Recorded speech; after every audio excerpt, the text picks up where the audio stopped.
Welcome back to the Deep Dives. Today we're digging into something pretty fundamental, actually. It's this idea that what we do, specifically sexually, somehow becomes the absolute core of who we are. Our identity. I mean, you look around today and so much public discourse revolves around sexual identity, right? Straight, gay, queer. It's often presented as the fundamental truth of a person, how you're recognized.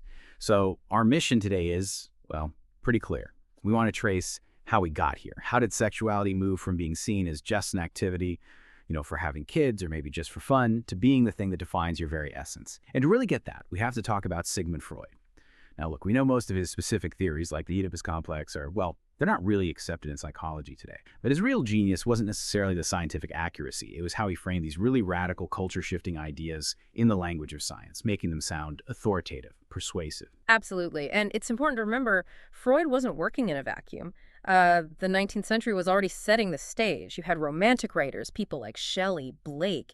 They were already linking sexual freedom with, real human freedom, often pushing back hard against traditional marriage, against Christianity, seeing them as, well, basically restricting natural instincts, sex as an activity they wanted freed up.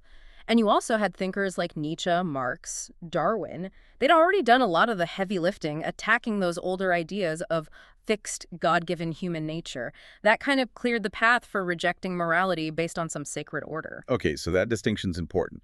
Shelley and Blake were focused on freeing up an activity that society was restricting. Exactly. They saw desire being held back. But Freud, he made this huge leap. What was the leap exactly? It wasn't just about society restricting what you do. Freud fundamentally argued that sex is part of who you are, your identity. It's constitutive.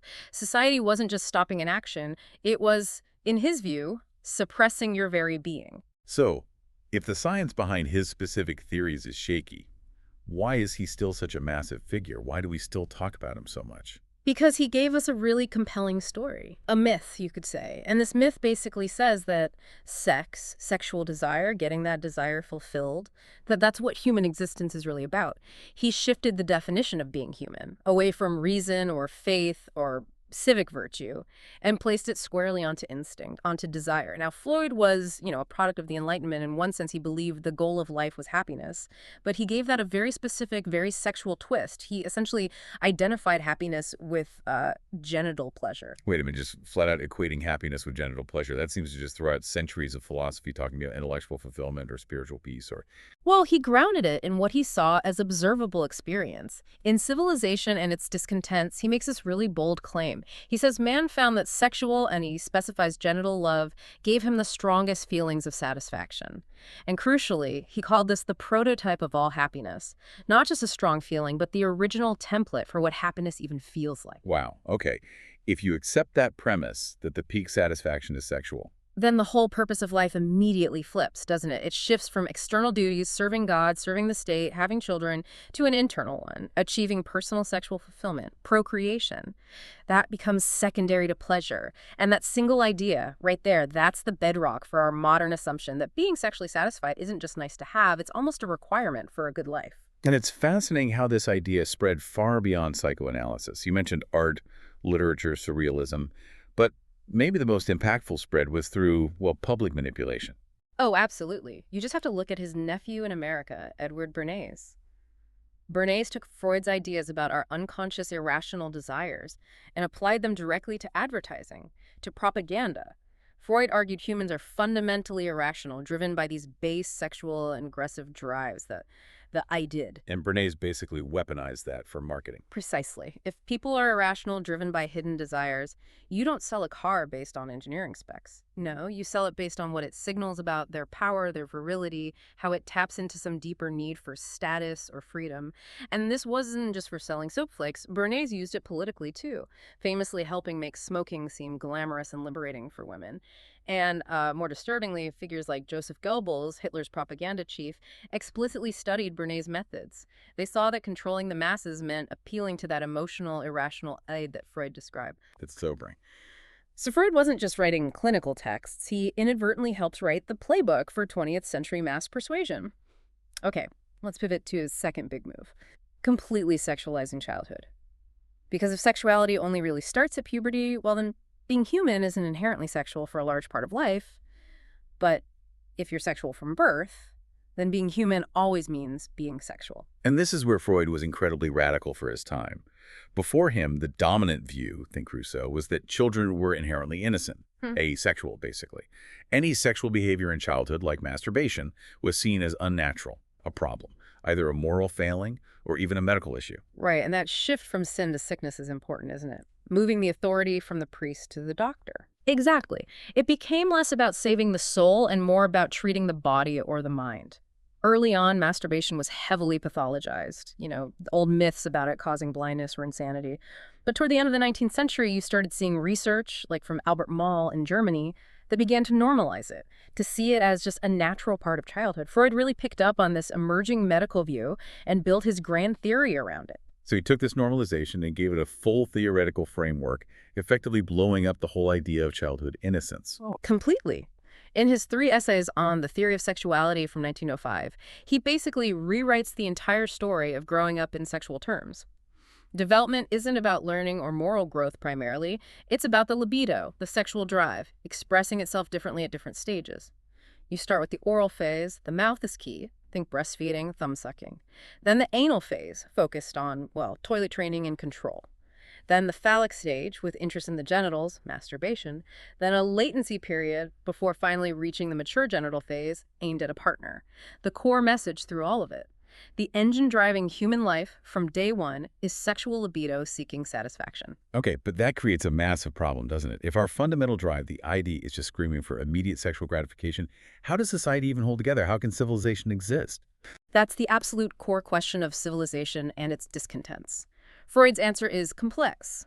He suggests that primitive man, living purely by instinct, might have had more intense, uninhibited sexual happiness. But it was dangerous, risky, always threatened by the strongest male taking whatever or whoever he wanted. So civilization, in Freud's view, is built on a kind of bargain, a painful trade-off. You give up that wild, immediate, but risky, instinctual happiness. In exchange for what? Security. Exactly. You exchange a portion of possible happiness for a portion of security, stability, predictability. But this requires curbing that powerful sex drive. So the price of civilization is perpetual frustration. Pretty much. If happiness is sexual fulfillment and civilization requires you to constantly hold back on that fulfillment, then the civilized person is inevitably, fundamentally unfulfilled, unhappy, discontented. That's the deal. To be civilized is to be discontent. Which leads us straight into how he saw morality, not as some divine law, but as conditioned taste. Right. Something enforced by this thing he called the superego. Can you break down that psychic structure again? Sure. You've got the ID, that primal cauldron of raw, irrational drives demanding instant pleasure. Then the ego, the conscious self trying to navigate reality, mediating between the id and the world. And then, crucially, the superego. The superego is essentially the internalized voice of authority, parents, society, rules, customs, laws. It's the shoulds and should-nots we absorb. And morality lives there, in the superego. For Freud, yes. He argues morality isn't objective or rational. It's fundamentally subjective, rooted entirely in these learned social conventions that the superego internalizes.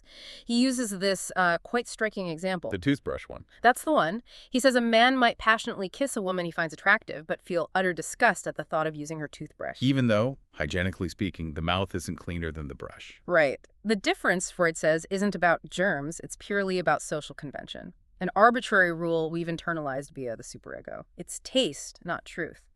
So morality becomes the set of irrational, conditioned tastes society imposes to keep the id in check. Okay, if morality is just arbitrary convention, just taste, what does that mean for how we argue about sexual ethics today? Well, the implications are huge, and you see them everywhere.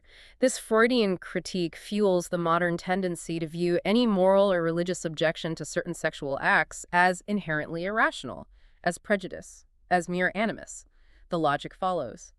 If morality is just subjective taste enforced by the superego, then your objection isn't based on reason or truth, it's just a bad taste, a kind of psychological hang-up, a phobia. Which explains the power of terms ending in phobia. Exactly. Using words like homophobia or transphobia frames the moral objection itself as a pathology, an irrational fear. It reframes the difference between the kiss and the toothbrush not as a potential ethical distinction, but as evidence of the objector's psychological malfunction. That's a really powerful connection. So religion traditionally provided the rules, the superego content, to tame those instincts. What did Freud, as an atheist, make of religion's role? Did he see any value in it? He was pretty dismissive, frankly. He saw religion as fundamentally childish. An infantile neurosis, he called it. Basically projecting our childhood need for a protective father onto the universe. It's wish fulfillment, a sign that humanity hasn't grown up. But he did admit it was useful for society. Grudgingly, yes. He acknowledged that religion had done civilization a huge service precisely because it was so effective at taming those antisocial, primarily sexual instincts. It provided a powerful story, a rationale for why you should control yourself. And critically, religion is very good at cultivating guilt, which, for Freud, is the psychological mechanism needed to enforce civilization's sexual restrictions. And then religion offers a solution to the guilt it creates. Exactly. Think of concepts like substitutionary atonement in Christianity. It creates the problem, guilt over sin instinct, and offers the fix. Freud, well, he hoped science, including his own psychoanalysis, could eventually take over that role, managing the id more rationally, without the illusions of religion. But since, according to him, perfect happiness is impossible in civilization because our core drives are always being repressed, we need ways to cope with the discontent, right? What are the outlets? Right. Since the primal urge for total sexual satisfaction can never be fully met, civilization has to offer us distractions, palliatives, ways to channel that frustrated energy. This is what Freud called sublimation. It's the process of diverting the libido, the sexual energy, away from direct sexual aims and into socially acceptable channels. Like what? Well, the classic examples are things like art and science. Creative and intellectual pursuits are seen as ways we sublimate that raw energy. But also, less productively perhaps, religion itself is wish fulfillment. It provides a distraction. And then there are the more direct numbing agents, intoxicants, alcohol, drugs. They just dull the pain of that constant underlying unhappiness. Sublimation is basically society's trick for getting us to build things instead of just acting on pure impulse. Okay, let's zoom out for the big picture here. What was Freud's ultimate impact on how we see ourselves?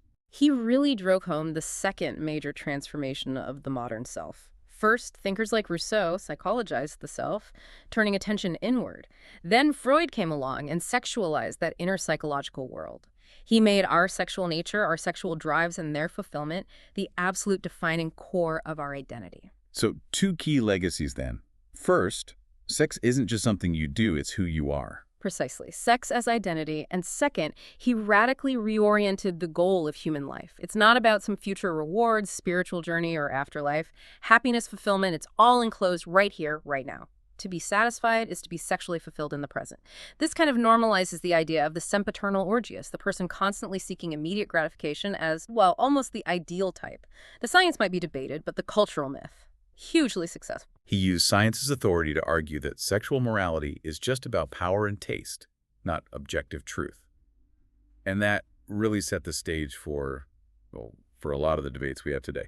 So we want to leave you with a final thought, a really pointed question Freud himself asked in The Future of an Illusion.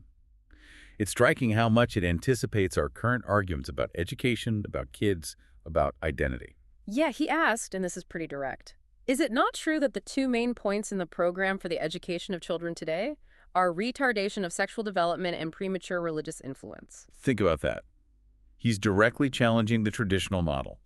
Hold back on sex, bring in morality and religion early. And the inverse of his question, getting rid of religious influence, liberating childhood sexuality, that sounds an awful lot like the driving force behind many educational philosophies today, doesn't it? It really does. Having successfully sexualized the self, that question points right to the next battleground. The inevitable next step, which we're arguably living through, is the total politicization of sex. A lot to think about there. Thank you for joining us for this deep dive into how Freud shaped the modern sexual self. We'll see you next time.